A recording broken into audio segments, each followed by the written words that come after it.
में। दोस्तों, क्या आप जानते हैं कि श्री कृष्ण ने कलयुग के बारे में ये 5 बातें पांडवों को महाभारत के समय ही बता दी थी। तो आइए जानते हैं कि ये 5 सच्ची बातें हिंदुओं का ही नहीं बल्कि मानव जाति का ग्रंथ है। इससे प्रत्येक मानव को अच्छी शिक्षा और मार्ग मिलता है। प्रत्येक मनुष्य को इसे पढ़ना चाहिए। महाभारत में जीवन से जुड़ा कोई ऐसा विषय नहीं है जिसका वर्णन ना किया गया हो, जिसमें जीवन का कोई समाधान ना हो। महाभारत में देश, धर्म, न्याय, राजनीति, समाज, योग, युद्ध, परिवार, ज्ञान, विज्ञान, आध्यात्म, तकनीकी सभी विषयों का वर्णन मिलेगा। वर्तमान युग में महाभारत के एक प्रसंग से आज का मानव कुछ सीख ले सकता है। ये प्रसंग उस वक्त का है जब 5 पांडव वनवास पर जा रहे थे। वनवास जाने से पहले पांडवों ने भगवान श्री कृष्ण से कहा, हे श्री कृष्ण, अभी द्वापर का अंत काल चल रहा है। आप हमें बताइए कि आने वाले कलयुग में कलिकाल की चाल या गति कैसी होगी। श्री कृष्ण ने कहा कि तुम 5 भाई वन में जाओ और जो कुछ भी दिखे वो आकर मुझे बताओ। मैं तुम्हें उसका प्रभाव बताऊंगा। 5 भाई वन में चले गए। वन में उन्होंने जो देखा उसको देखकर वो आश्चर्यचकित रह गए। तो आइए आपको बताते हैं कि उन्होंने वन में क्या देखा। युधिष्ठिर भ्रमण पर थे।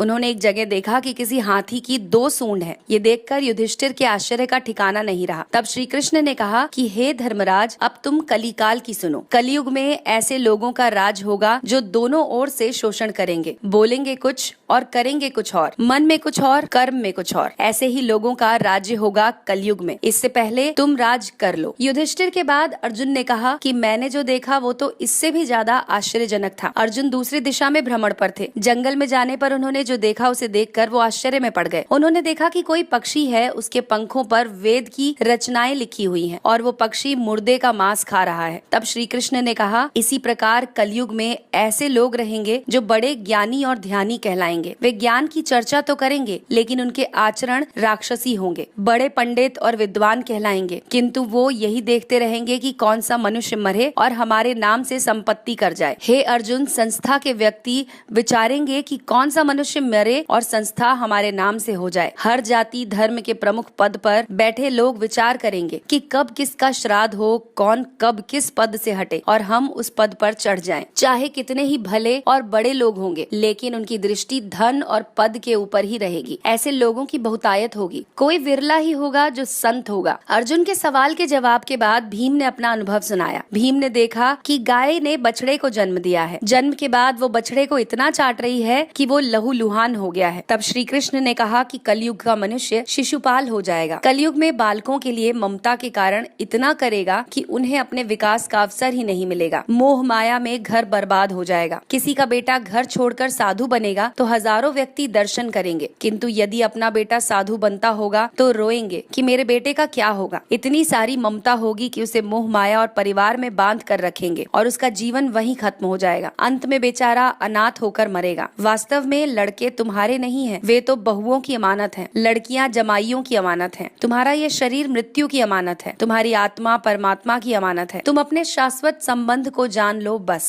भीम के बाद सहदेव की बारी आई। उन्होंने कहा, हे श्री कृष्ण, मैंने जो देखा उसका क्या मतलब है। सहदेव जब भ्रमण पर थे तो उन्होंने चौथा आश्चर्य देखा कि 6-7 कौवे हैं और आसपास के कुओं में पानी है, किंतु बीच का कुआं खाली है। बीच का कुआं गहरा है फिर भी पानी नहीं है। उन्हें देखकर घोर आश्चर्य हुआ कि ऐसा कैसे हो सकता है। तब श्री कृष्ण ने कहा कि कलयुग में धनी लोग लड़के लड़की के विवाह में, मकान के उत्सव में, छोटे बड़े उत्सव में लाखों रुपए खर्च कर देंगे, परंतु पड़ोस में यदि कोई भूखा प्यासा होगा तो ये नहीं देखेंगे कि उसका पेट भरा है या नहीं। उनका अपना ही सगा भूख से मर जाएगा और वो देखते रहेंगे। दूसरी ओर मौज, मदिरा, मांस भक्षण, सुंदरता और व्यसन में पैसे उड़ा देंगे, किंतु किसी के 2 आंसू पोंछने में उनकी रुचि नहीं होगी। कहने का तात्पर्य है कि कलयुग में अन्न के भंडार होंगे लेकिन लोग भूख से मरेंगे। सामने महल बंगलों में ऐशो आराम चल रहे होंगे लेकिन पास की झोपड़ी में आदमी भूख से मर जाएगा। एक ही जगह पर असमानता अपने चरम पर होगी। सहदेव के बाद नकुल ने श्री कृष्ण को बताया कि उन्होंने एक बड़ी सी चट्टान पहाड़ पर से लुढ़की। वृक्षों के तने और चट्टान उसे रोक नहीं पाए, किंतु एक छोटे से पौधे से टकराते ही वो चट्टान रुक गई। तब श्री कृष्ण ने कहा, कलयुग में मानव का मन नीचे गिरेगा, उसका जीवन पतित होगा। पतित जीवन धन की शिलाओं से नहीं रुकेगा, ना ही सत्ता के वृक्षों से रुकेगा, किंतु हरि नाम के एक छोटे से पौधे से, हरि कीर्तन से मनुष्य जीवन का पतन रुक जाएगा। तो दोस्तों, ये थे वो 5 सत्य जो श्री कृष्ण ने पांडवों को महाभारत के समय ही